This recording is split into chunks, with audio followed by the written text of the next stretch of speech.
So Levi Olando, PhD student here at McGill University in strategy and organization. Welcome to the Delve Podcast. Thank you for joining. Thank you, Eric. I appreciate it, and I'm glad to be here. So we're trying something a little different. So it's summertime. People are going to be relaxing, hopefully, over the warmer months. And sometimes it gets hot out. Sometimes it's raining. You know, it's a good time to stay inside and maybe watch a movie. So we thought this would be... And probably not wear a suit. Well, you know what? Yeah, why not zhuzh it up a little bit? If you want to hang out in your suit in the basement at home, totally fine. No judgment here. But yeah, so basically we're trying to look at some films and try to pull out some management lessons from them with kind of some expertise from here at the faculty. So the movie that we're going to talk about today is The Big Short. So this is kind of a fictionalization of the 2008 housing and financial crisis. So the story follows three main protagonists, but there's a lot of characters throughout. And they're basically seeing something that no one else can see. They're predicting that the housing market is going to crash. And they're making, through various financial mechanisms, they're kind of betting against the market, and they're banking on the market crashing so that they can make a lot of money. That's a very simplified way of getting through it, but I think there's so many lessons here. I mean, you're kind of looking at ethics and maybe not corruption, but like looking at the behavior of organizations and how they make these kinds of decisions. So as a student of this and as a scholar in this area, I'm curious, when you watch a movie like The Big Short and you see these people making these decisions and doing these things, what's your main takeaway, just to start us off? The Big Short is one of my favorite movies, to be very honest with you. And I watched the movie from a very kind of nuanced lens.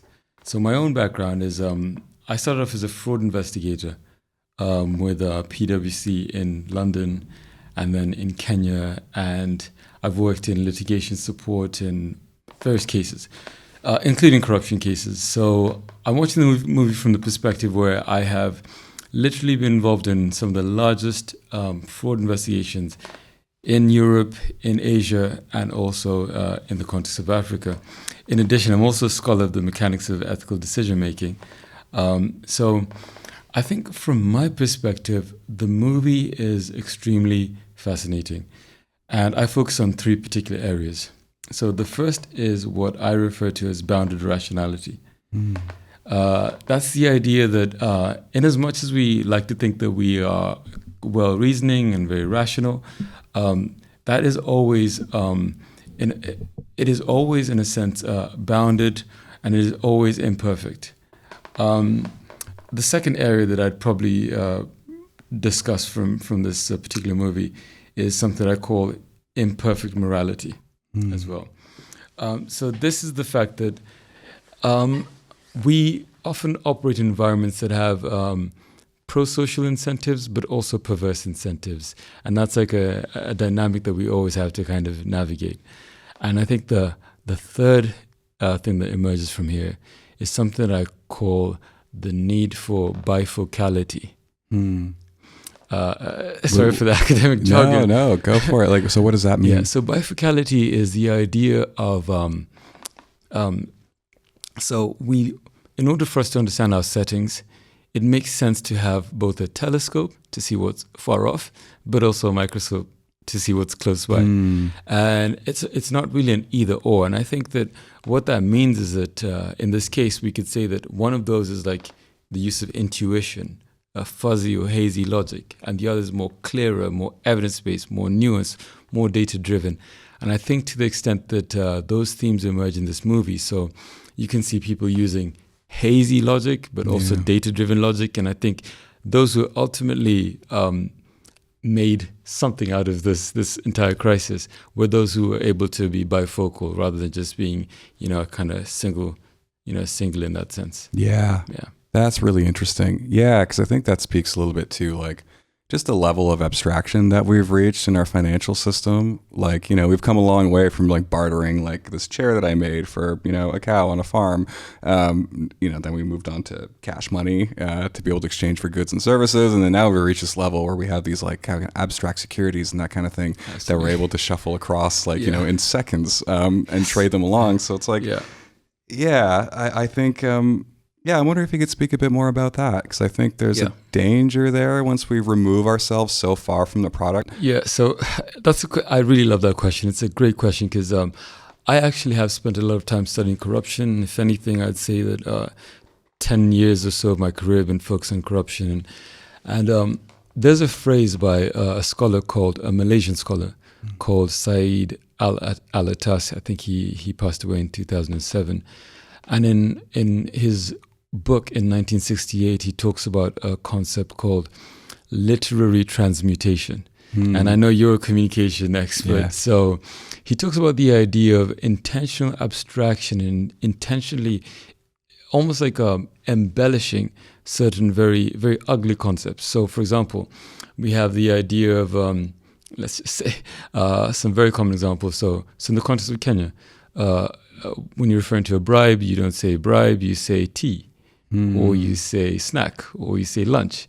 In the context of the UK, with the recent COVID-19 crisis, there's like a public procurement scandal or crisis, and what you had were VIP lanes or high priority lanes, rather than calling them what they are, which is essentially some kind of preferential treatment or some kind of preferential contracting, essentially. A very famous one is also just the use of terms like grease or facilitation fees, which is actually encoded in U.S. law, rather than actually calling it what it is, which is bribery. And it reminds me of what Shakespeare said. Shakespeare says a rose by any other name smells just as sweet. But sometimes it makes sense to call a rose and to call bribery or corruption or, really subprime loans exactly what they are. Yeah, that's it. Yeah, that's interesting. I mean, there's misrepresentation, like in terms of like maybe using a name that kind of accurately describes the object in question, but maybe could be construed in other ways. But in this case, they were calling them AAA tranches. Like, I don't like, to call a subprime asset a AAA asset. Like that feels like a lie. Like that feels like the meanings are so diverged. But I don't know. I'm just curious what you make of that. I'm not sure. So, okay, I have my own view is that obviously that seems quite unethical. Right. To be very direct with you, and I think there's a question that we've discussed prior, which is whether this was caused by ignorance or other factors. I think this is a case of willful ignorance, where against faced by or confronted by facts and evidence to the contrary of the fact that these AAA loans were essentially subprime and suboptimal. I think it was just unethical, and I think individuals saw that as a fact, but and probably we'll discuss this later. But those perverse incentives led them to essentially call them something else. To justify their actions. Yeah, that's true, and that's true. That's making me think of this whole idea of because it's the hot hand fallacy, right? It's like things are going well now, therefore they're going to go on this way forever. Mortgages are seen as a very reliable asset. Like nobody misses their mortgage payments. That was a quote that kept coming back in the movie, right? And in some ways, it's the American dream, right? It's like they're banking on these, we'll call them lower income Americans who are chasing after that dream of owning a house and having a car with the fence and the whole thing. And then these financiers are living their own version of the American dream with like opulent wealth, like on Wall Street and that kind of thing. So it's interesting how that kind of plays into it. Yeah, absolutely. I agree with you.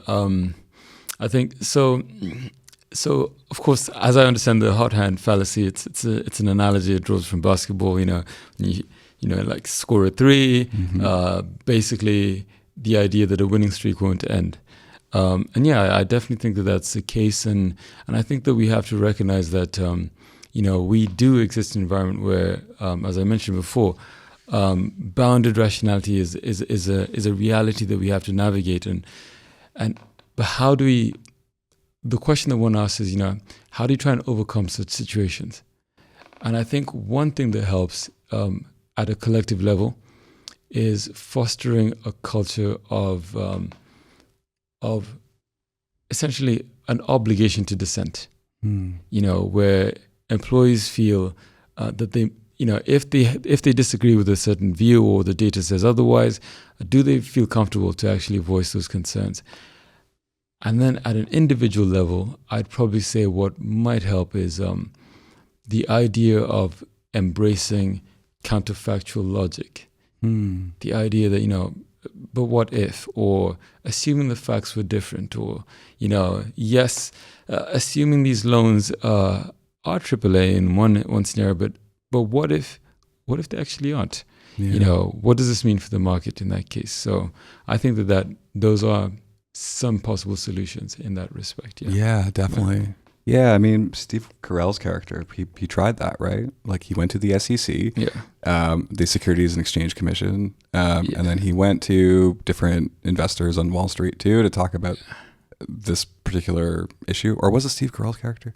Yes, Mark Baum. Mark Baum, that's it. Yeah, and he was trying to raise the alarm on this because like he actually popped the hood and said like, okay, and looked underneath like, concretely, he went on the ground, he met with the people who were handing out these loans, and then that's when it dawned on him like, oh my God, they have no idea what they're doing. But yeah, it's interesting. But then it seemed like it fell on deaf ears. So the conversation that struck me the most that Mark Baum had was a conversation he had with S&P. Yes, exactly. So with an S&P agent, but the part that struck me the most was actually something a little bit different. What struck me the most was actually came from the S&P agent. She asked him, what incentives are driving you? We all have incentives here. Could it be that everybody's acting on their own interest? And actually the strangest thing is that, he actually fell silent initially. So she asked him a follow-up question and she said, I wonder how many credit default swaps you have. And that's not information that he had shared with her. But that actually tells you that she had insight into the existence of this new product, credit default swaps. So to my earlier point on willful ignorance, she knew that there's something else that's going on, that there are those who are hedging against the loan market. But at the same time, what she essentially points out when she asks how many credit default swaps you have, Mark Baum's response is not how many he has, but he says, it doesn't make me wrong. So I think what this really kind of elevates to my mind is the reality that,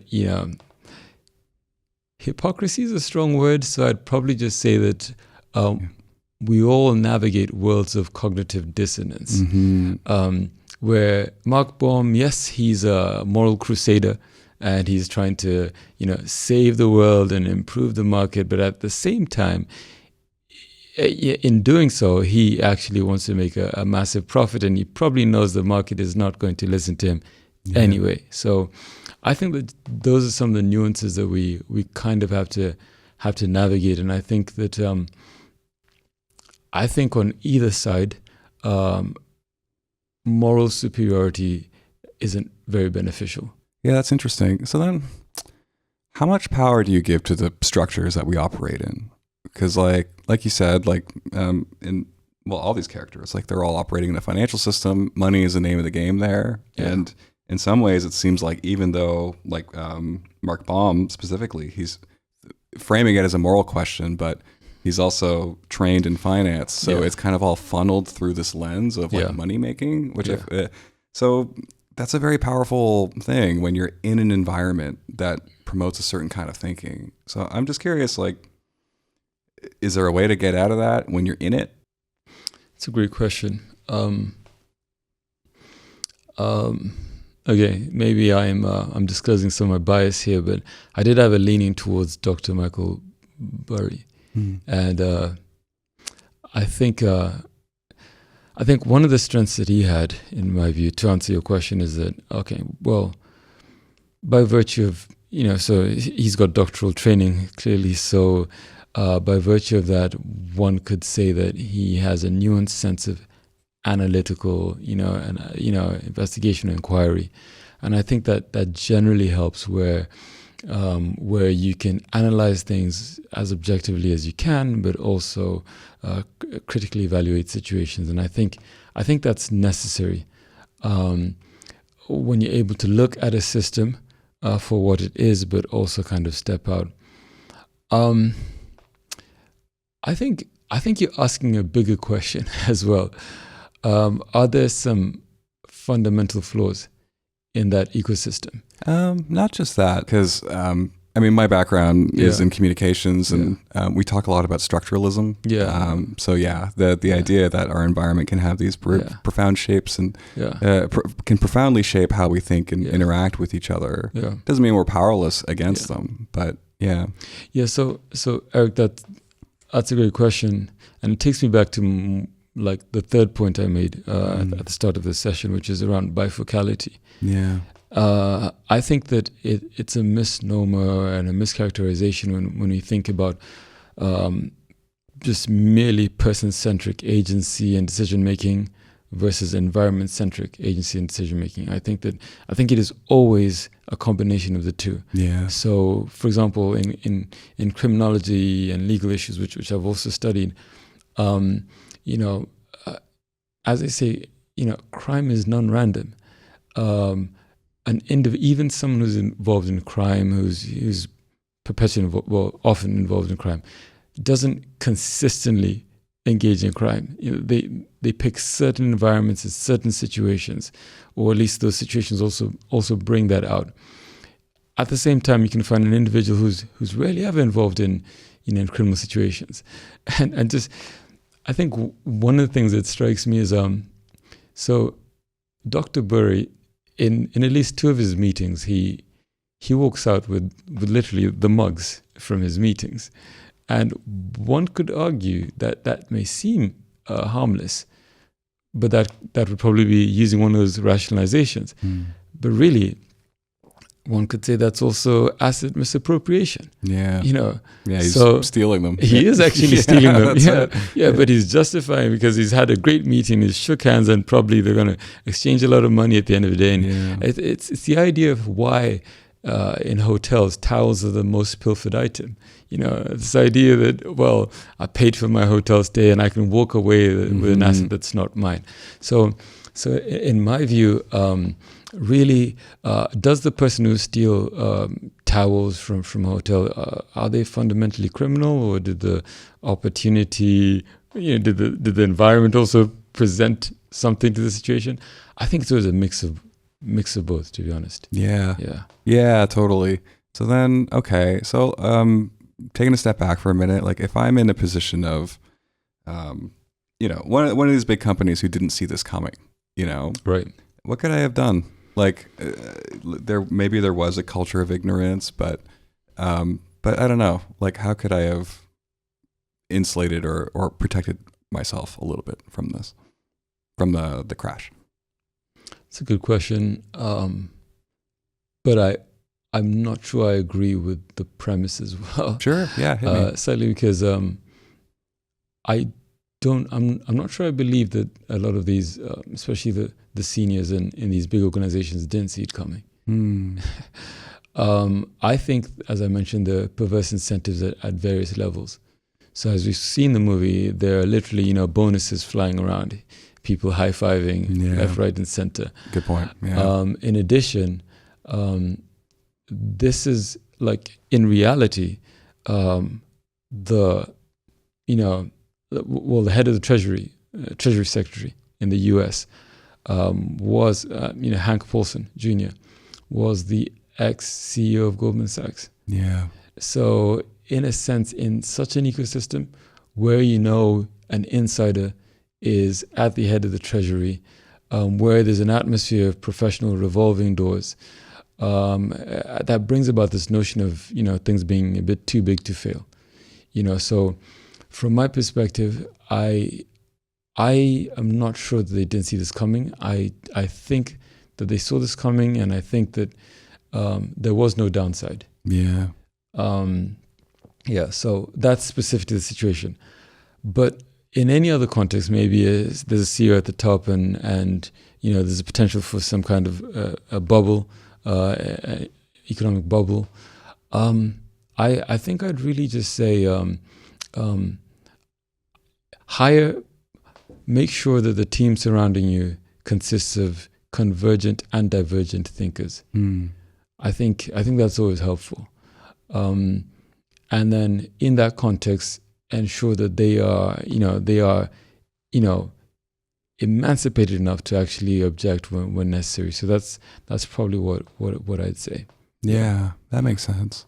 Yeah, and something else I'm also hearing is just to be, at least for me, like something I'm taking away from our conversation is pay attention to your own incentives. Be careful about it. Just ask yourself why you're doing something. Yeah. And then that could be pretty revealing about your motives. Yeah, and I think to your point, Eric, I think sometimes, so in decision making, there's this idea of being value laden and value neutral. Mm-hmm. And I think the more value neutral you are, and by value neutral, what I mean is not imposing a moral judgment. I think the reason why we don't want to reflect on our incentives is because we impose a moral judgment and say, oh, because this is my incentive, I'm bad, or I'm a good person. Yeah. But if you can just try and objectively assess one's incentives, okay, what is it that I'm seeking in this situation?